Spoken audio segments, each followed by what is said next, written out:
I 32M, thought I had the perfect life. A loving wife, Sarah, 30F, a stable job, and the excitement of welcoming our first child. But my world shattered when I uncovered her horrifying betrayal. Sarah had been acting strange since she gave birth. At first, I thought it was postpartum depression, but she refused to let me see our son, claiming he had complications and had to stay in the hospital.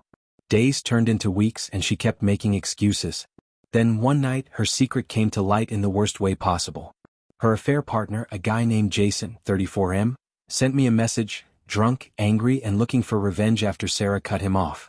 His words hit me like a truck. "You know that kid of yours? She sold him. Yeah, your own wife sold your son to some rich asshole for cash. Thought you should know."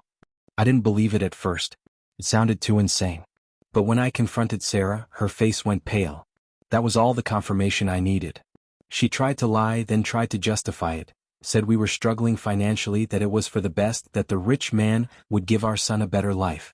I saw nothing but a monster in front of me. I had two goals: get my son back and destroy everyone involved. First, I drained every dollar from our joint accounts. Sarah was left with nothing.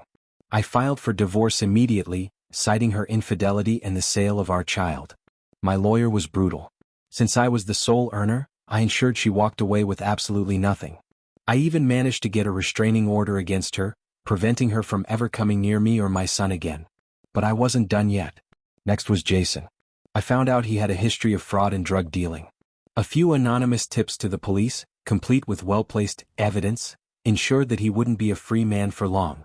The cops raided his place within a week, and now he's looking at serious time. The best part?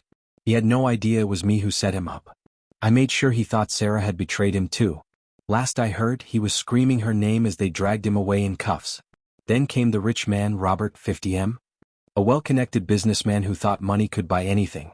But he made a fatal mistake, buying my child. I dug deep and uncovered his dirty dealings, illegal offshore accounts, tax evasion, and a history of buying children under the table. I compiled everything and handed it over to both the authorities and the media. His entire empire crumbled within weeks. His assets were frozen, his name dragged through the mud, and he was under investigation for human trafficking. Last I heard, he fled the country, but there's nowhere he can hide. Getting my son back wasn't easy. Robert had used every legal loophole to make the adoption seem legitimate. But with the weight of the law crashing down on him, his entire network collapsed. Lawyers who once defended him jumped ship. The authorities finally raided his properties, and in one of his luxurious mansions they found my son. The moment they placed him in my arms, I felt something I hadn't in a long time: peace. He was safe. He was mine. Sarah, on the other hand, fell into complete ruin. With Jason in jail, Robert on the run, and no money to her name, she had nothing left. She tried to beg me for forgiveness, claiming she was manipulated. I laughed in her face. Manipulated? She sold our child. There was no excuse for that. I made sure she knew exactly what I thought of her before walking away forever. But even that wasn't enough for me. I wanted her to feel the pain I did. So, I let everyone know what she did. Her family, her friends, her coworkers, everyone learned the truth. She was shunned, fired from her job, and left with nothing but the consequences of her own actions. She tried to rebuild her life, but in this digital age, her reputation was permanently destroyed. Every job application, every relationship, people would always know what she had done. That was my final revenge. As for me, I focused on giving my son the life he deserved.